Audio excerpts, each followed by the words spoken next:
Welcome to Dark Conduit, where shadows whisper and the unseen is brought into the eerie light of your screen. Here, we delve into the depths of horror and suspense, narrating tales that will chill your spine and haunt your dreams. Thank you for venturing into the darkness with us. Welcome to the nightmare. We're thrilled to have you.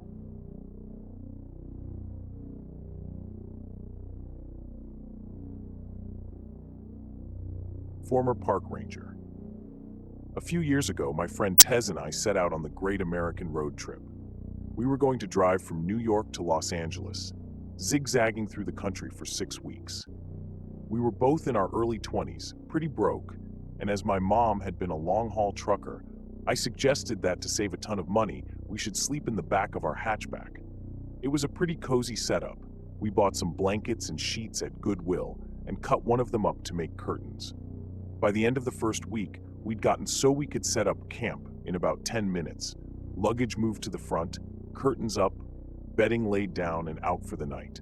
We slept in parking lots, free campsites, rest areas, basically anywhere it seemed safe and semi-legal. There was never a night after the first night where we felt scared until the last week of the trip in Arizona. We were near Flagstaff and had gotten pretty used to our routine. We didn't go on a set schedule and would never drive more than 3 or 4 hours a day. No destination really in mind, outside a few must-see landmarks. We'd drive to places we found the night before on Google and take suggestions from other campers, locals, and people we met. We'd also gotten very good at making friends. We went to Denny's with a group of rednecks we met at a campsite in the back of their pickup because I got hungry and overheard them saying they were going to go. We met an 80-year-old cowboy who took us out drinking and taught us to line dance at a country bar. Hope you're still kicking Grandpa Mac. Played the guitar with some musicians in the middle of a thunderstorm. Got fed breakfast and dinner by tons of campers who invited us to hang out with them. Spent the 4th of July with a family who basically adopted us into their campsite. Grandma gave us some weed candy. Basically, every encounter we had with a stranger was a positive one. This night didn't look to be any different. We found a free campsite on Google and drove up into the woods, following our GPS. We were pretty far out of town, and something seemed a little bit off when we pulled up to the campsite. There was one RV parked and 2 cars further up in the trees. We pulled up near the RV and a man opened the door. Tez waved hello, and he just stared at her. His expression was completely blank. Then, as if she hadn't said anything, he just slowly closed the door again, staring at us the entire time. Figuring he just wanted some privacy and thought we'd be obnoxious, we pulled further down the road and found a flat spot to park the car. Instead of our usual routine of setting up camp immediately while it was still light out, we goofed around for a while, smoking and laughing and taking dumb photos of ourselves. Tez pointed out a campfire further down the campsite, and we decided to go be friendly. We'd met so many cool people in the previous 5 weeks by just going up and offering beer or just chatting. So we wandered over. Near the campfire, there were 2 men, the owners of the cars we'd seen earlier. They seemed friendly, and we sat down to chat with them. They were drinking and smoking, and we sat down and had a beer with them. One of the men seemed pretty off, and we came to find out that the 2 of them didn't actually know one another. The older man was definitely on some sort of drugs. He was spinning in circles and talking about UFOs. However, he seemed harmless. This left us chatting with the younger man, who claimed to be a former park ranger. He was handsome and easygoing, and we spent several hours just chatting about our trip, families, everything. Then, he started talking about the bear. He'd seen a bear earlier in the forest. Tez didn't believe him, and he pulled out his camera to show her photos of the bear. It was very close to the campsite, and we both were a little freaked out. It wasn't unheard of for one of us to get up to go to the bathroom in the middle of the night, so the idea of a bear hanging around in the night spooked us. The ranger just laughed, and then his expression changed completely. It's hard to describe, but his voice seemed somehow cold. He said, "If you get out of your car in the middle of the night, it's not a bear you should be worried about." I kept waiting for the laugh, or for him to nudge Tez with his elbow. Jokes on the foreigner and the city girl, right? He never did. I laughed awkwardly and made a dumb joke about serial killers in the woods. My friend laughed as well and joked about Texas Chainsaw Massacre. We moved on to another subject, but within 5 minutes, the ranger had come back to it and was talking about something grabbing us from our car in the middle of the night. No matter how we tried to steer the conversation away from serial killers, he kept latching back on. The older man was high as a kite at this point and was staring at the stars, not talking. We'd just awkwardly laugh and sip our beer and try to get the conversation going somewhere else. Then the ranger stood up and walked towards the cooler to get another beer. At this point, it's pitch black out, and I can't see anything outside the circle of light from the campfire. The beer cooler was outside of that circle. Suddenly, there is a red dot in the darkness, and it took a moment for me to realize that it's a camera. The ranger is holding a camera. He had taken a photo of us. I could see the screen on the digital camera lit up. Now, it wasn't odd for the people we met to ask to take pictures with us. My friend Tez is gorgeous, dark hair, blue eyes, like a young Megan Fox, and we were friendly. People like having pictures of themselves. It was an entirely strange thing to have this person taking a photo of us without asking or even indicating that that's what he was doing. We were both staring at him like deer in the headlights at this point, but instead of realizing what he's doing is a bit weird, he checks his camera, adjusts some things, and takes another photo, this time with the flash. No asking us to smile, no proposing a group photo, and no explanation. After this photo, he comes back to the fire and sits down. Not a word said about the photo. At this point, me and Tez are mutually freaked out. We make some BS excuse that we need to go set up our campsite and nope the hell out. When we stand to leave, the UFO guy smiles and says to have a good night. Ranger, however, looks at us with a smile that doesn't reach his eyes and says, "Be careful out there. There's more than bears in the woods." Every hair on my body stood on end. I wasn't alone in my discomfort either, because Tez laughed a response out and pulled me away from the campfire towards our car. We rush back to the car, which we only found in the dark by referencing the RV, and jump in the front seats. My friend Tez is all but hyperventilating. Why did he take pictures of us? I was shaking. I responded, "I read that serial killers sometimes warn their victims." She stared at me for a second and locked the car doors. "Do you think he just took victim photos of us?" We both freaked out. She's in a full panic and turns the headlights on in the car. I immediately yell at her to turn them off because now he knows exactly where our car is. God knows why, but that is the only night we'd not set up camp. We didn't need to tear anything down, so we just put the car in drive and floored it out of the campsite. As we got onto the dirt road, Ranger was walking towards our car with that same cold expression. "Ranger, let's not meet. Ever again."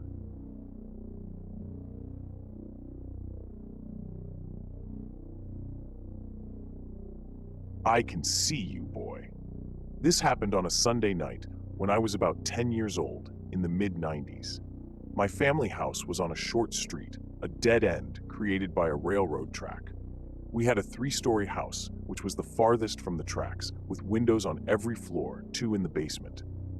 The stairs from our bedrooms upstairs led directly to the front door, which connected to a closed-in mudroom/porch, which also had a screen door and a glass door that only locked from the inside. Even friends and extended family would wait outside, be let into the porch, as that's where the doorbell was. From inside the porch, you could see right up the stairs through the window in the door. Across the house, parallel to the front door, was the back door. Both had a large window in them.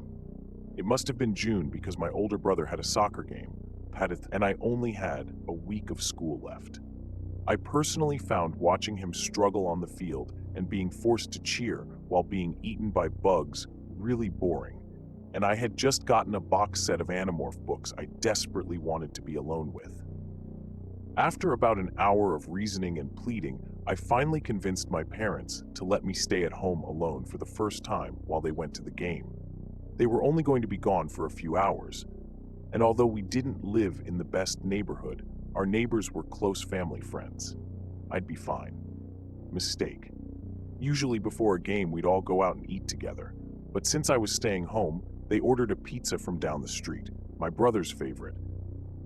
I'd already been face deep in the first book for half an hour when the doorbell rang. Pizza. I walked out from my bedroom and down the stairs to the living room. I got to the bottom of the stairs, and my father was at the door having a conversation with the delivery guy. They were talking about soccer, so I just decided to take the pizzas and keep on keeping on, which was when I noticed the delivery guy staring at me intently. He was a middle-aged Caucasian with an accent, and he was smiling at me in a way I recognized. It was the same smile I had on my face when I told my parents I was old enough to spend the evening in the house alone. Fake, but convincing.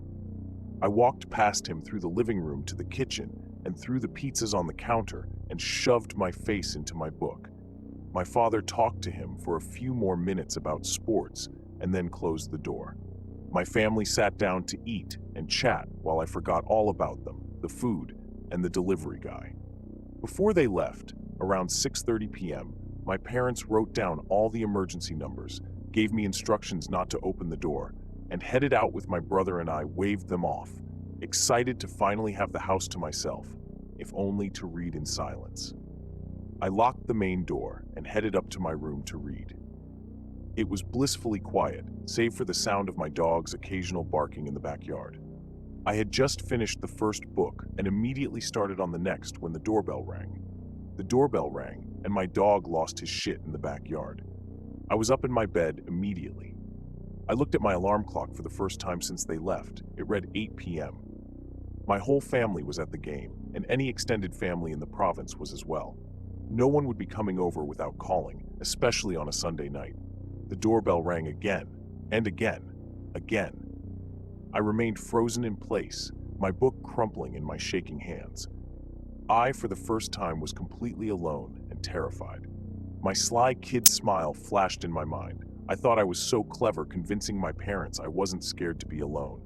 And then another smile flashed in my memory. The pizza guy.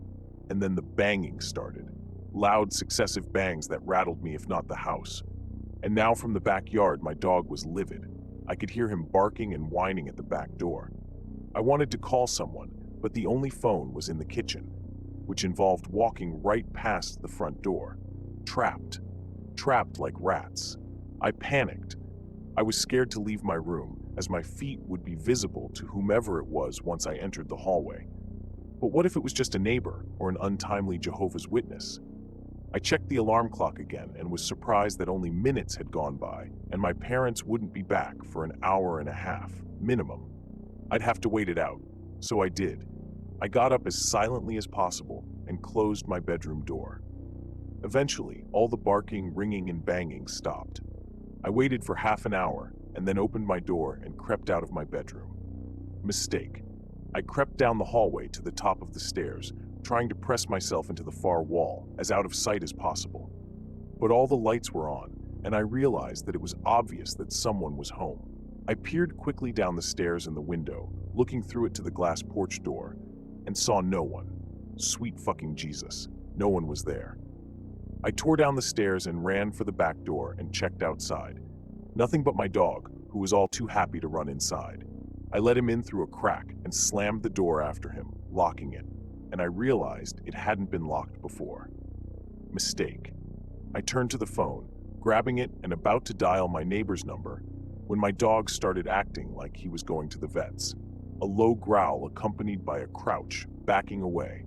I froze and looked in his direction, then followed his gaze to the window in the inner front door, where inside my porch, past the front screen and glass doors, stood a man I've never seen before, and he was staring at me, livid. I froze, paralyzed with fear as I looked at him, and I couldn't look away. He was tall, slim, and had bags under his eyes.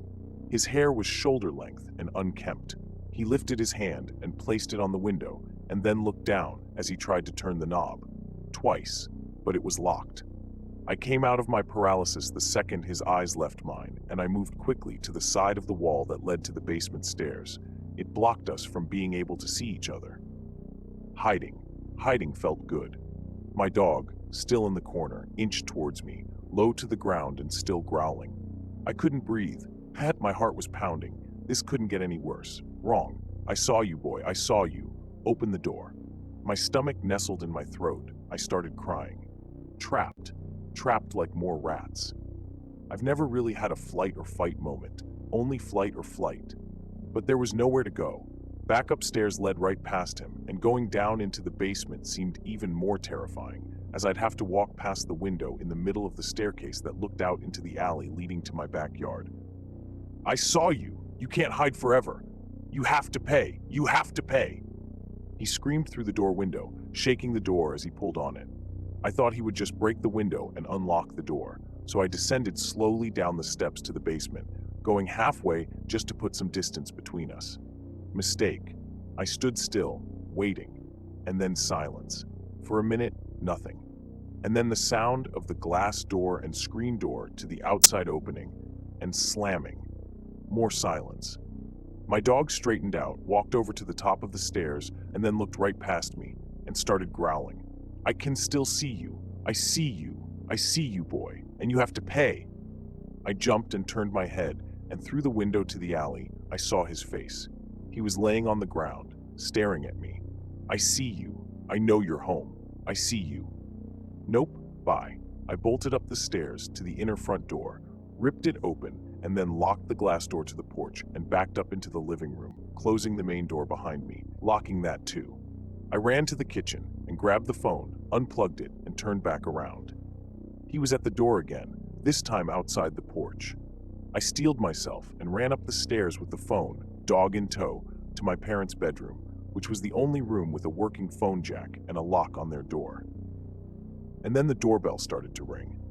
I closed and locked their door behind me, left their light off, and plugged in the phone. I dialed my neighbors and got their answering machine. I dialed again, machine. Every ring of the phone was matched by a ring of the doorbell. I called them over and over, finally whispering a message. Tom, it's Kevin. A man is trying to get into the house and I'm alone. I peered out of my parents' window and looked down into the front yard. He was still there, pacing, walking up and down the stairs, looking in the windows, walking out of sight as he entered the alleyway, and then back into the front. I noticed my neighbor's car wasn't there. They weren't even home, and it still hadn't occurred to me to call 911. So I hunkered down and waited with my dog, watching from the corner of the window. He walked back up to the porch, tried the door, and then the doorbell went off a few more times. And then he walked down the stairs and headed back out onto the street. He walked a bit down the sidewalk away from the dead end, towards the main road, and then stopped and turned around, walking back towards the house. He stopped again and looked up, directly at the window I was looking through, but the room was dark. He couldn't see me. Instead of turning back around, he continued walking down the street and crossed the street when he reached the train tracks. He walked back up the other sidewalk, staring at my house all the while, and kept going until he reached the main intersection and turned the corner. I stood in the corner of the window, watching the street for what seemed like hours, until my parents' car pulled up in front of the house, along with the neighbor's car. They all got out, and my mother headed towards the house while my father started chatting with the neighbor's husband. Those fuckers had left me with an emergency contact number for somebody that wasn't going to be home because they were going out together. I unlocked the door and booked it downstairs, instantly crying with relief as I unlocked the inner door and then the glass porch door. I recounted the night's events to my parents in the kitchen through tears, and they had just started to calm me down. And that's when the doorbell rang. I started to shake and cry again, and my father burst out of his seat and barreled towards the door and swung it open.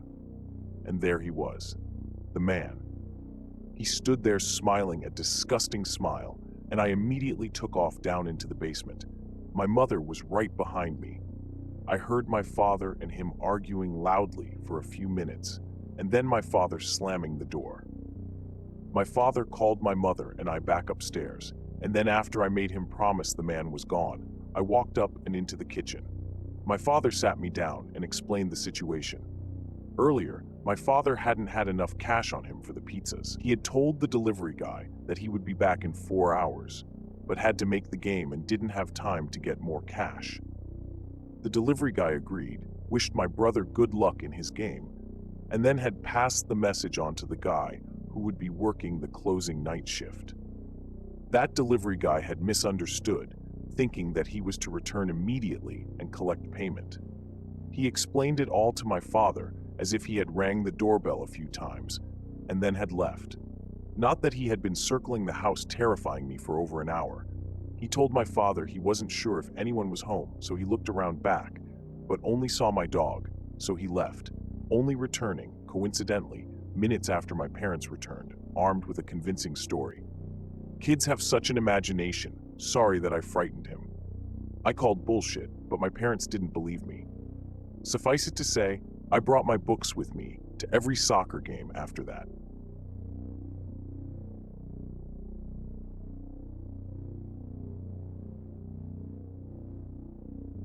As our journey through the shadows comes to a close, we want to extend a heartfelt thank you for watching.